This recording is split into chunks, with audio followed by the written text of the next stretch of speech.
నమస్కారం. న్యాయసేవ కార్యక్రమానికి స్వాగతం. ఇవాల్టి మన అంశం అరెస్టులు, బెయిలు, న్యాయ సహాయం. ఈ అంశంపై సలహాలు, సూచనలు అందించడానికి మనతో పాటు ఉన్నారు 7వ అదనపు chief metropolitan magistrate, metropolitan court Hyderabad Shrimati Nasim Sultana గారు, అలాగే స్వేచ్ఛా రక్షా ఫౌండేషన్ వ్యవస్థాపకులు, న్యాయవాది శ్రీ జి సుభాష్ చంద్రబోస్ గారు. వారిచే విలువైన సలహాలు, సూచనలు స్వీకరిద్దాం. జడ్జి గారు, అసలు బెయిల్ అంటే ఏంటి? ఎన్ని రకాలుగా బెయిల్ పొందొచ్చు? బెయిల్ గురించి చెప్పాలంటే ఫస్ట్ అరెస్ట్ గురించి తెలుసుకోవాలండి. Arrest is the curtailment of the personal rights any person. ఏదైనా నేరం చేసినప్పుడు పోలీస్ వాళ్ళు అరెస్ట్ చేస్తారు. సో అరెస్ట్ చేశాక నెక్స్ట్ అంశం ఏంటంటే బెయిల్. బెయిల్ గురించి చెప్పాలంటే ఫస్ట్ బెయిలబుల్ అఫెన్సెస్ ఉంటాయి. బెయిలబుల్ అఫెన్సెస్లో ఎవరైనా ముద్దాయి ఉంటే అందులో అతనికి బెయిల్ రావడం ఇట్ ఈస్ హిజ్ రైట్. అలాగే నాన్ బెయిలబుల్ అఫెన్సెస్లో డిస్క్రిషన్ ఆఫ్ ద కోర్ట్. వాళ్ళు బెయిల్ పిటిషన్ పెట్టాక then the court will decide. Okay, ఇవ్వాలా వద్దా అనేది, బెయిల్ ఇవ్వాలా వద్దా అనేది కోర్టు డిసైడ్ చేస్తుంది. ఓకే, అలాగే యాంటిసిపేటరీ బెయిల్ అంటే ఏంటండి? యాంటిసిపేటరీ బెయిల్ అంటే ఎప్పుడైనా ఏదైనా నేరం అయ్యాక అప్రహెన్షన్ ఉంటుంది అక్యూజ్డ్కి, అతని మీద అతనికి అరెస్ట్ చేస్తారని. సో ఎఫ్ఐఆర్ అయినా అవ్వకపోయినా అతను ఏం చేయొచ్చు అంటే he can go to the court of sessions or high court వెళ్ళి అతను యాంటిసిపేటరీ బెయిల్, యాంటిసిపేషన్ చేస్తుండన్నట్టు అరెస్ట్ అవ్వచ్చు అని యాంటిసిపేషన్ ఉన్నప్పుడు యాంటిసిపేటరీ బెయిల్కి పిటిషన్ మూవ్ చేసుకోవచ్చు. ఓకే, అలాగే బెయిల్ అనేది ఎన్ని రకాలుగా పొందొచ్చు అంటారు? అదేనండి, బెయిలబుల్ అఫెన్సెస్ లో నాన్ బెయిలబుల్ అఫెన్సెస్. ఓకే, అంటే బెయిల్ ఇవ్వకూడని సందర్భాలు అంటూ ప్రత్యేకంగా ఏమైనా ఉన్నాయా? అసలు ఇది ఈ కేసులో బెయిల్ రాదు అన్న కేసెస్ ఏమైనా ఉన్నాయా? ఏముండవండి, అలా ఏముండవు. అన్ని కేసెస్లో బెయిల్ ఇవ్వాల్సిందే, కాకుంటే discretion of the court in non bailable offences. Okay okay Subhash Chandrabose garu, అలానే వరకట్న వేధింపుల కేసులో అరెస్ట్కు గురైనప్పుడు బెయిల్ ఎలా పొందొచ్చు? అసలు బెయిల్ పొందే అవకాశం ఉందా? వరకట్న వేధింపుల కేసు అనేది కంపల్సరీ నాన్ బెయిలబుల్ అఫెన్స్ అండి. 490 offence non bailable offence.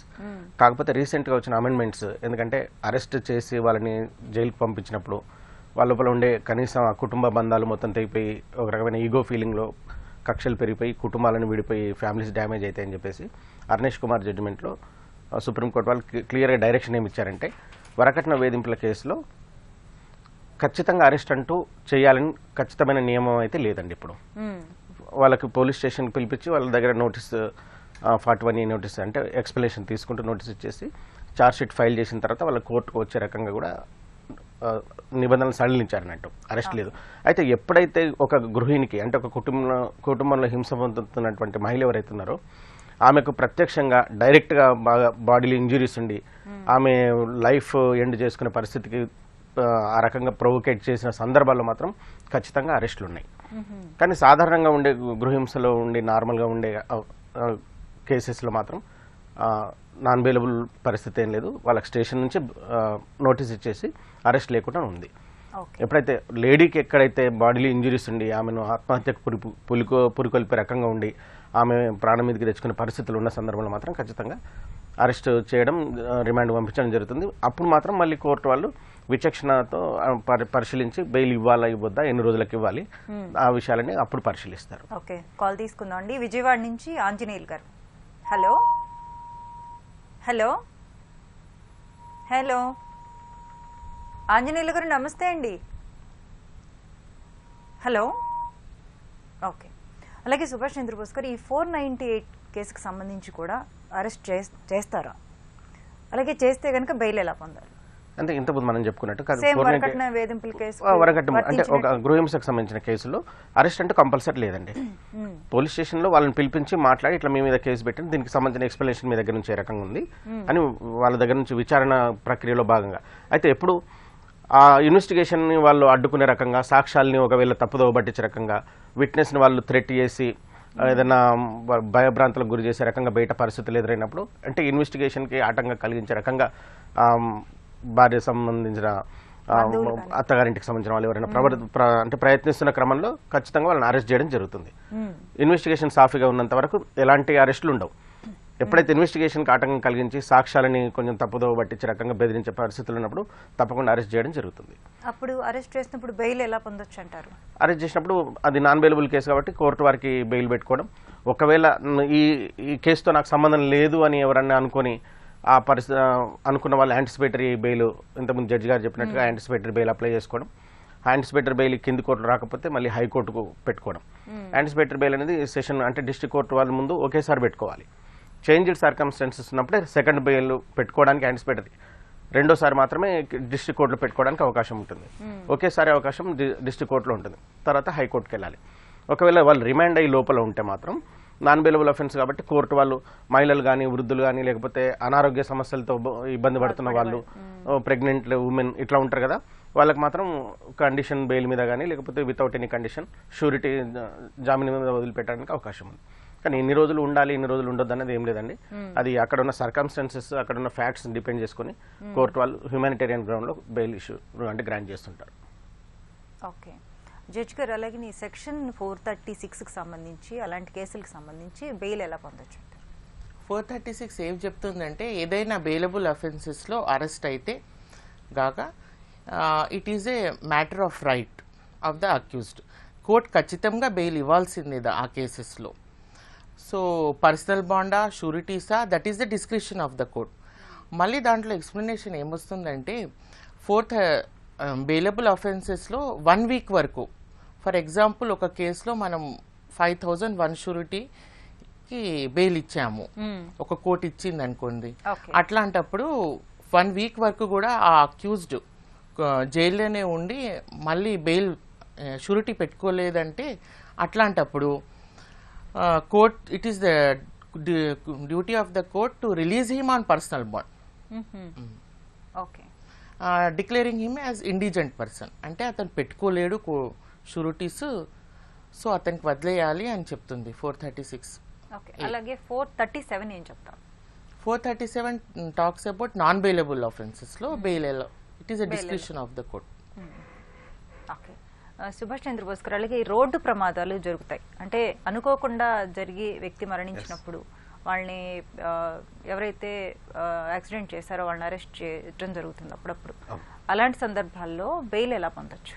Road accidents అంటే ఇందులో 3 రకాల అఫెన్సులు ఇస్తారు. అంటే ఐపీసీ ప్రకారం 437 ఐపీసీ, 438 అండ్ 304 ఐపీసీ. 437 ఐపీసీ ఏంటంటే మైనర్ ఇంజురీస్తో ఏదైనా యాక్సిడెంట్ అయినప్పుడు, లేకపోతే మైనర్ ఇంజరీస్ అంటే అబ్రేషన్స్, రక్తగాయాలు. మేజర్ ఇంజరీస్ అంటే ఫ్రాక్చర్ ఇంజరీస్, హెడ్ ఇంజరీస్ అంటే ఫ్రాక్చర్ ఇంజరీస్, అది సీరియస్ ఇంజరీస్ ఉన్నప్పుడు.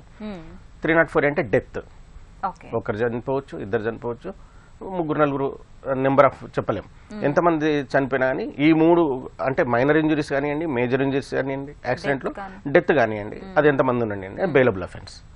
ఎందుకంటే అక్కడ ఒక మనిషికి సంబంధించినటువంటి క్రిమినల్ ఇంటెన్షన్ ఉండదు.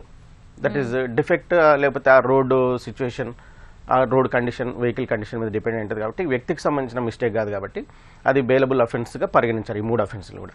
అది స్టేషన్ నుంచి వాళ్ళకి 41A నోటీస్, ఈవెన్ అక్కడ రెడీ హ్యాండెడ్గా దొరికినా కానీ 41A సిఆర్పిసి నోటీస్ ప్రకారం పోలీస్ స్టేషన్ నుంచి వాళ్ళకి నోటీస్ ఇచ్చేసి రిలీజ్ చేయొచ్చు.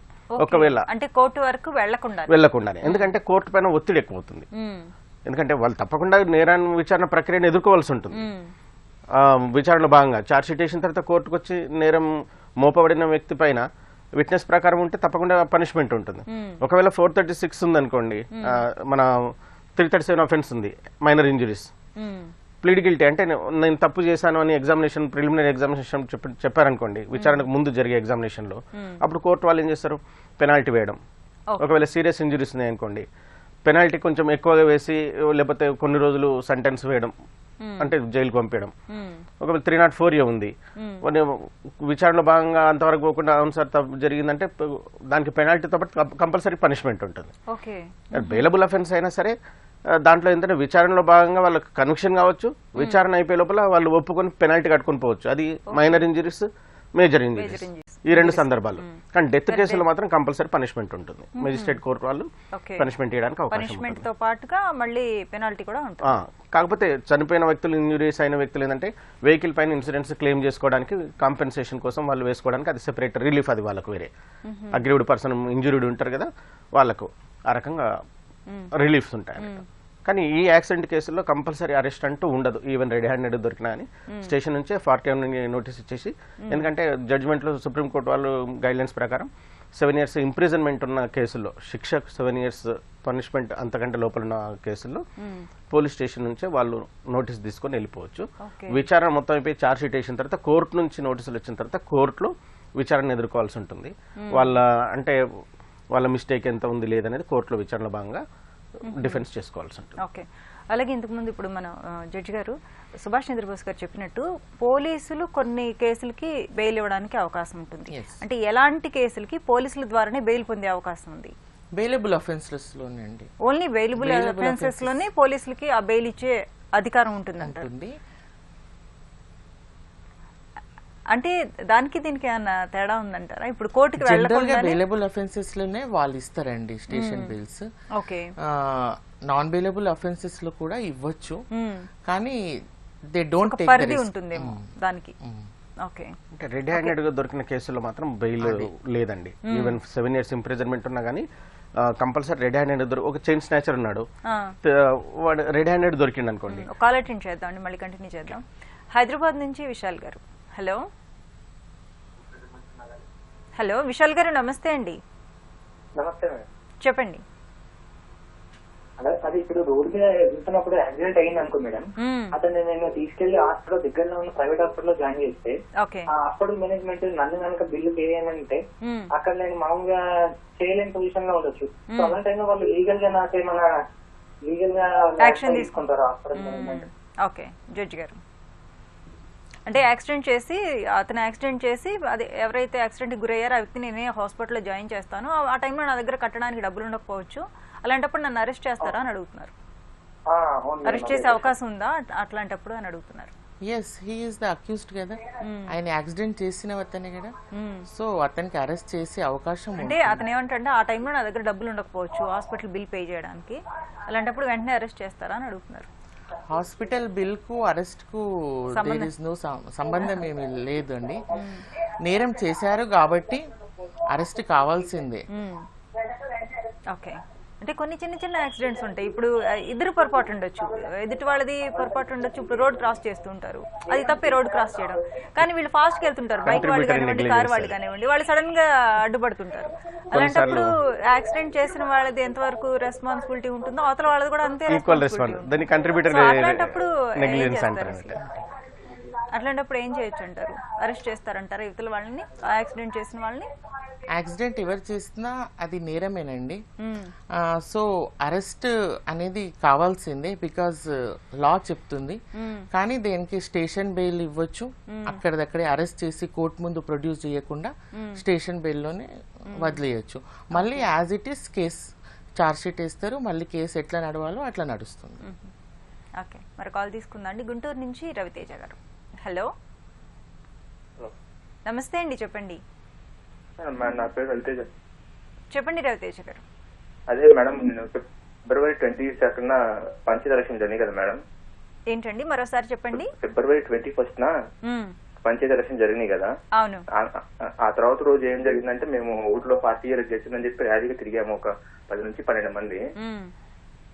వాళ్ళు ఆ నెక్స్ట్ అయిపోయిన తర్వాత ఒక 10 days తర్వాత కానిస్టేబుల్ మా అందరి మీదకి వచ్చి, మీ అందరి మీద SC/ST కేసు రిజిస్టర్ అయింది అని చెప్పి స్టేషన్ రమ్మని అన్నారు.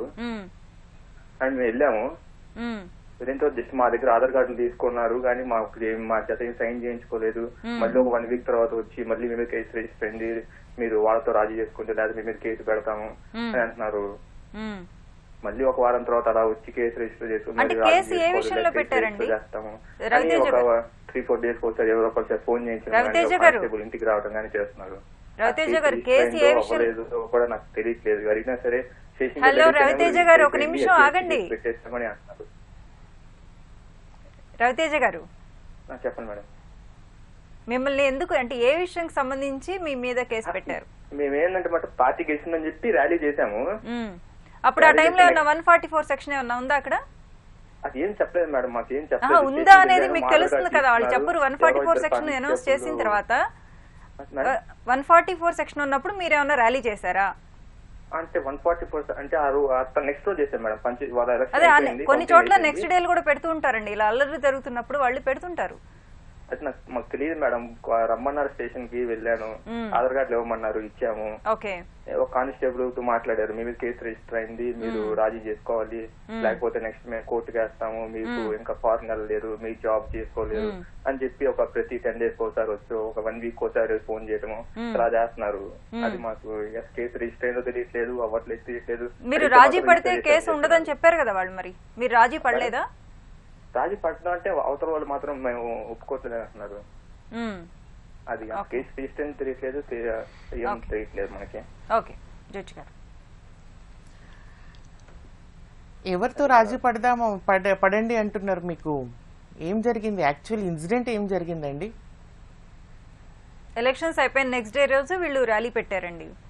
ర్యాలీ పెట్టినప్పుడు ఆ ర్యాలీలో దాని గురించి ఎవరో కంప్లైంట్ చేస్తుంటారు వాళ్ళ మీద, ఆపోజిట్ పార్టీ వాళ్ళు లేకపోతే ఆపోజిట్ పర్సన్స్ ఎవరు, ఎస్ఎస్సి కేసు పెట్టడం అయితే జరిగింది.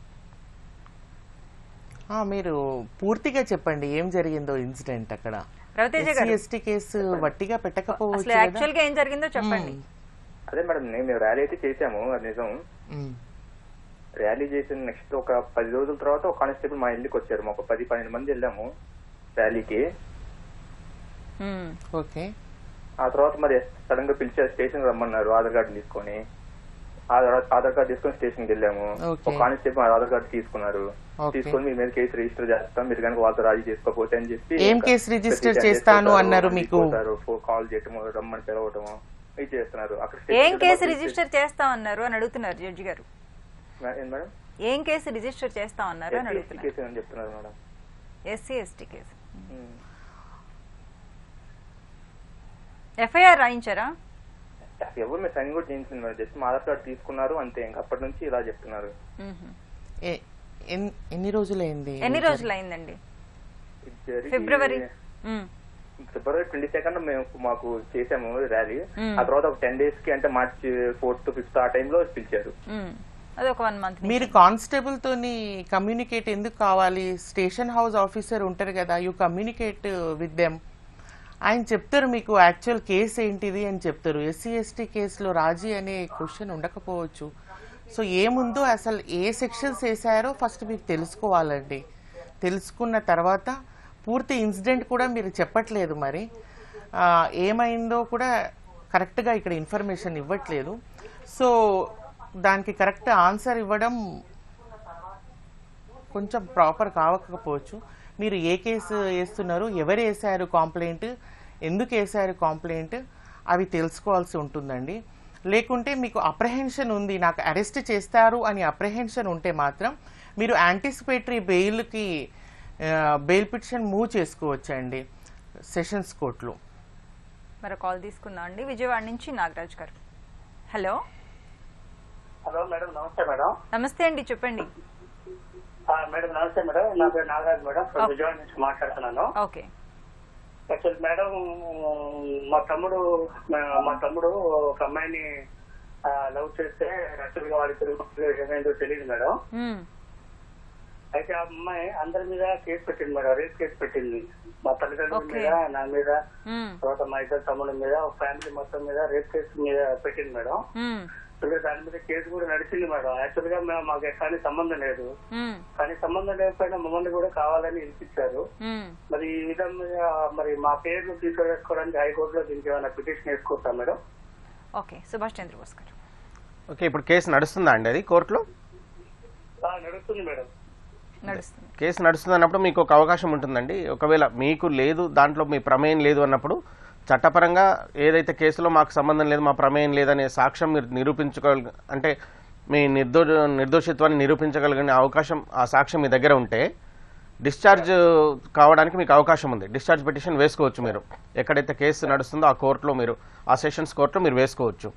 ఒకవేళ అక్కడ మీకు అనుకూలమైన తీర్పు రాకపోతే, ఆ తీర్పుతో మీరు సంతృప్తికరంగా లేకపోతే దానిపైన మీరు హైకోర్టు కూడా మీరు వెళ్ళొచ్చండి, పై కోర్టు కూడా వెళ్ళొచ్చు. ఈ 2 వెసులుబాట్లు ఉన్నాయి. కాకపోతే అందరి మీద రేప్ కేసు అయితే పెట్టరండి. ఒకవేళ ఒకరిపైన రేప్ కేసు పెట్టినా కానీ మిగతా వాళ్ళు ఆ రకమైన కిడ్నాప్ కానీ లేకపోతే అతనికి సహకరించిన అనేటట్టుగా మీరు వేరే సెక్షన్లో పెట్టుంటారు.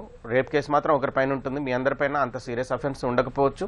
కిడ్నాప్ చేయడానికో లేకపోతే అమ్మాయిని అతను ఎలాప్మెంట్ చేసుకోవడానికి ఏ రకంగా మీరు వాహనాలు సమకూర్చిందా లేకపోతే ఏమైనా సపోర్ట్ చేసిందా అని ఆ రకంగా మీ మీద కేసు ఉంటుంది. మీరు క్లియర్గా తెలియదు నడుస్తున్న కేసు కాబట్టి మీకు న్యాయవాది గారు ఉన్నారు కాబట్టి అతనితో మీరు మీ ప్రమేయం ఎంత ఉంది దానికి నిర్దోషిత్వాన్ని నిరూపించుకునే రకంగా మీ దగ్గర ఎవిడెన్స్ ఉంటే డిశ్చార్జ్ పిటిషన్ వేసుకోండి. అక్కడ సంతృప్తికరమైన ఆర్డర్ రాకపోతే పైకోర్టుకి వెళ్ళొచ్చు. ఓకే, ఇప్పుడు దాంట్లో ఎఫ్ఐఆర్ లో మాకు ప్రమేయం లేదని అందులో రాసింది సార్. జస్ట్ మా ఫోన్ నెంబర్ కాంటాక్ట్ అయింది మాత్రమే అక్కడ ఉంది సార్. అలాంటి సమక్షంలో ఇలాంటి ఎవిడెన్స్ చూపించవచ్చు సార్. ఎఫ్ఐఆర్ అనేది అది బేసిక్ డాక్యుమెంట్ అండి. తర్వాత ఇన్వెస్టిగేషన్ అనేది ఛార్జ్ షీట్ అనేది అది మెయిన్. ఆ సాక్ష్యాలను అందరూ విచారించిన తర్వాత ఛార్జ్ షీట్ అనేది మెయిన్, ఇన్వెస్టిగేషన్ రిపోర్ట్ అనేది మెయిన్. ఎఫ్ఐఆర్ అనేది ప్రతిసారి అదే complete evidence, proof of evidence, అది పీస్ కాదండి. అది మీరు ఛార్జ్ షీట్లో చూసుకోండి. మీరు దాని ప్రకారం మీరు ఎవిడెన్స్ చూసుకోండి. మీ ఫోన్ నెంబర్ ఉన్నంత మాత్రాన మీరు దాంట్లో అక్యూజ్డ్ మీరు ముద్దాయని కానీ మీకు శిక్ష పడతాయని కూడా మీరు కన్ఫర్మ్గా అట్లా ఫిక్స్ అయిపోకండి మీరు. కాకపోతే ఎప్పుడైనా ఒక అమ్మాయికి నష్టం జరిగిందన్నప్పుడు చట్టాలు చాలా కఠినంగా ఉంటాయి. అమ్మాయిల పట్ల అసభ్యంగా ప్రవర్తించినా లేకపోతే మైనర్ అమ్మాయిల పట్ల ఏ రకమైన శారీరకంగా కానీ ఈవెన్ రేప్ చేయాలని కాదు, శారీరకంగా ఏ రకమైన ఇబ్బందికరమైన పరిస్థితులు ఏర్పడ్డా కానీ చట్టాలు చాలా కఠినంగా ఉంటాయి. అట్లాంటి వాళ్ళని కోర్టులు ఎక్స్క్యూజ్ చేయదు. బయట వ్యక్తులుగా మనం కూడా అలాంటి వ్యక్తులకు సపోర్ట్ చేసి ఏదో మనం హెల్ప్ చేసి వాళ్ళను బయటకు తీసుకొద్దామనే ప్రయత్నం చేయొద్దు. నేరస్తుడికి ఎప్పుడు శిక్ష పడవలసిందే. బయట సమాజం కూడా శిక్షలు పడతాయని భయపడవలసిందే. మరో కాల్ తీసుకుందాం అండి. ఖమ్మం నుంచి రమేష్ గారు. హలో సార్, నమస్తే మేడం. నమస్తే అండి, చెప్పండి సార్. మేడం మా పాపకు మ్యారేజ్ అయ్యి 14 months అవుతుంది మేడం. ఓకే. అయితే నెల్లూరు సంబంధం ఇచ్చాము. మేము ఇక్కడ ఖమ్మంలో ఉంటాము, తెలంగాణ. ఓకే. అయితే మేడం వీళ్ళు పెళ్లి అయిన ఒక 1 month కూడా కాలేదు మేడం. పోయినసారి లాక్డౌన్ లో, కరెక్ట్ లాక్డౌన్ లో వీళ్ళు ఇక్కడ నుంచి వెళ్ళిపోయిన ఒక 10 days 1-2-3 days కి లాక్డౌన్ స్టార్ట్ అయింది. అప్పటి నుంచి విపరీతమైన టార్చర్ పెట్టాం మేడం. కొట్టడం, తిట్టడం, వాళ్ళ ఇంటి అందరూ ఒకే ఇంట్లో ఉంటారు. వాళ్ళ పేరెంట్స్ అంతా, వాళ్ళ ఆడపడుచులు వాళ్ళందరూ ఉండి బాగా టార్చర్ చేయడం. ఒకసారి ఇంజరీ కూడా అయింది మేడం. 4 stitches పడ్డాయి. అయితే నెల్లూరు అపోలో హాస్పిటల్లో జాయిన్ చేశాము. జాయిన్ చేస్తే మాకు కనీసం ఇంటిమేషన్ కూడా ఇవ్వలేదు. తర్వాత మేము పాపను కూడా చెప్పొద్దని బెదిరించారట. దానివల్ల ఆమె కూడా చెప్పలేదు. మేము తర్వాత ఒక 1 month తర్వాత లాక్డౌన్ లో ఇబ్బంది పడుతూ కూడా నెల్లూరు వెళ్ళి చూసుకొని మా పాపను తీసుకొని వచ్చాం మేడం. అక్కడ ఉంటే ఆమెకు ప్రాణానికి కూడా హాని కలిగించేటట్టుంది. అందుకనే ఇక మనం చాలా ఇబ్బంది పడి 2-4 సార్లు కౌన్సిలింగ్ కానీ వాళ్ళ ఊరు వెళ్ళాం పెద్ద మనుషులు తీసుకొని. అయినా కూడా అబ్బాయిలో ఏం మార్పు లేదు. అబ్బాయి ఇన్లీగల్ కాంటాక్ట్స్ పెట్టుకొని వేరే అమ్మాయితో, భార్య పక్కన ఉండగానే వేరే అమ్మాయితో వీడియో కాల్ లో మాట్లాడటం, బాత్రూమ్ లో పోయి రోజు 2 నుంచి 4 గంటలు 4-5 గంటలు బాత్రూమ్ లో పోయి మాట్లాడటం, ఫోన్ కనీసం ఎవరితో మాట్లాడుతున్నా కూడా అడిగినా కూడా కొట్టడం, తిట్టడం, ఇట్లా నానా టార్చర్ చేస్తుంది మేడం. మీరు కేసు పెట్టారు అతని మీద? అంటే ఖమ్మం పిఎస్ లో మహిళా పోలీస్ స్టేషన్ లో పెట్టాం మేడం. పెడితే ఇప్పుడు 4 months అయింది మేడం. అయితే మాకు మేము తీసుకున్న డోరీ మాకు ఇచ్చేయాలని మేము కోరాము.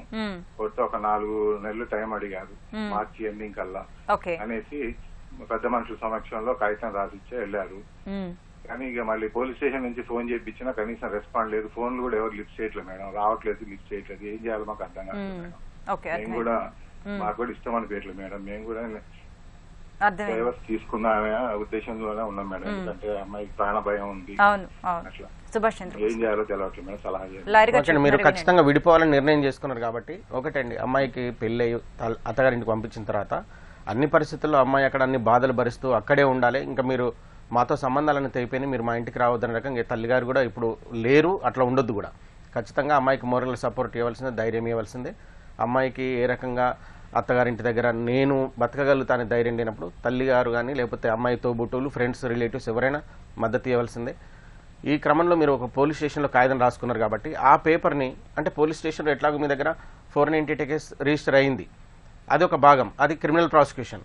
దాంతో భాగంగా మీరు గృహహింస నిరోధక చట్టం ప్రకారం అంటే డొమెస్టిక్ వైలెన్స్ కేసు ఒకటి ఉంది మహిళలకు సంరక్షణలో, ఆ కేసు ఒకటి ఫైల్ చేసుకోండి. ఫైల్ చేసుకొని మీరు కాంపెన్సేషన్ అడగండి. అంటే సుఖంగా ఉండే అమ్మాయి వైవాహిక జీవితంలో ఈ రకంగా కష్టాలు, అంటే ఫిజికల్గా, మెంటల్గా, ఎమోషనల్గా ఎంత బ్లాక్మెయిల్ చేస్తున్నారు కాబట్టి ఈ మీకు రాసిచ్చిన పేపర్ని దాంట్లో వేస్తే జడ్జి గారు దాన్ని బేస్ చేసుకొని మీకు కాంపెన్సేషన్ అమౌంట్ కింద అది గ్రాంట్ చేసి మీకు ఇప్పివ్వడానికి అవకాశం ఉంటుంది. ఖచ్చితంగా వాళ్ళు తప్పించుకోవడానికి అవకాశం లేదు.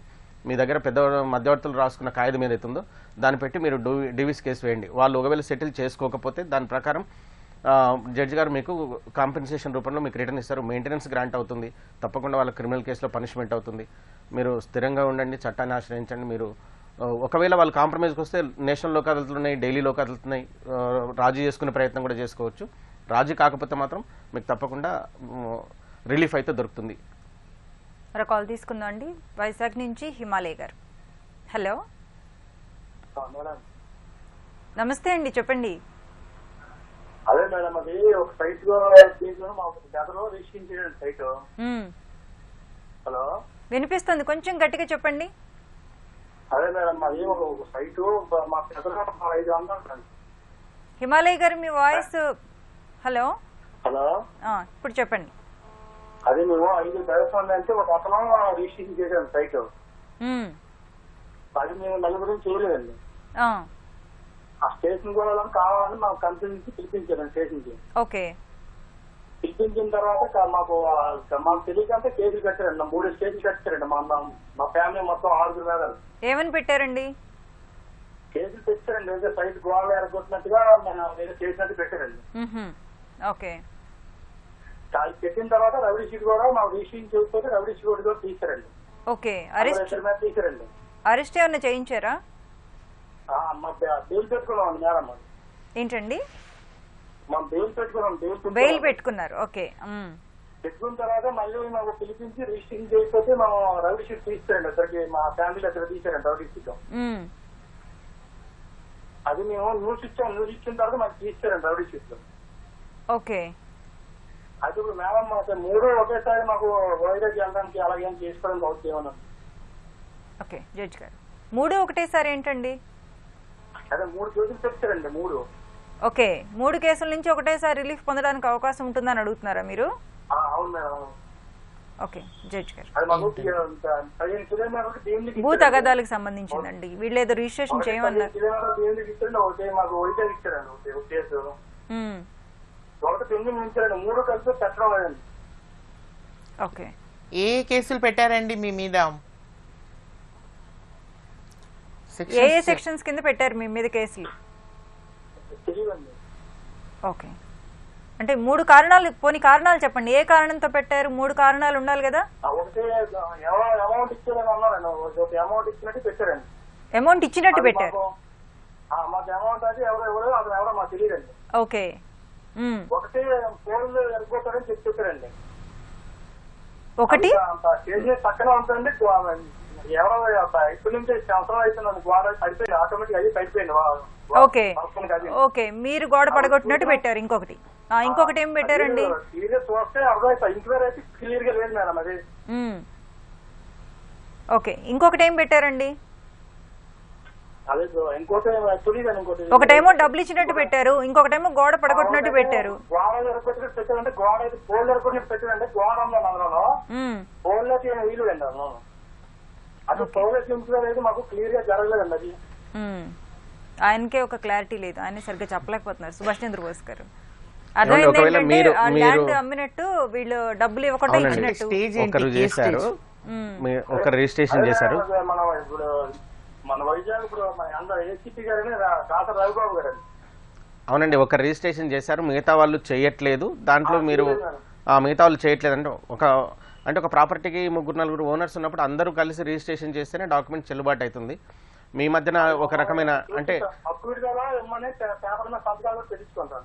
ఓకే అండి, మీకు ఎక్కడైతే పోలీస్ స్టేషన్లో మా మీద కేసులు పెట్టి అన్యాయం జరిగింది అనిపిస్తుందో, మీరు పోలీస్ స్టేషన్లో ఎస్ఐ స్థాయి అధికారితో మీరు మాట్లాడుతున్నప్పుడు పైన సిఐ స్థాయి అధికారులు ఉంటారు, వాళ్ళపైన కూడా పై స్థాయి అధికారులు ఉంటారు. మీరు పై స్థాయి అధికారుల దగ్గరికి వెళ్ళి సార్ ఈ రకంగా జరిగింది, మాకేం తెలియకుండానే మమ్మల్ని ఇందులో మా ప్రమేయం లేకుండా ఇందులో ఇరికిచ్చారన్నప్పుడు పోలీస్ స్టేషన్లో మధ్య ఫెయిర్ ఇన్వెస్టిగేషన్ ఉంటుందండి. ఎవరో ఒక్కరిద్దరు ఎక్కడో అని మాత్రం అందరినీ దాంట్లో కలిపేయద్దు.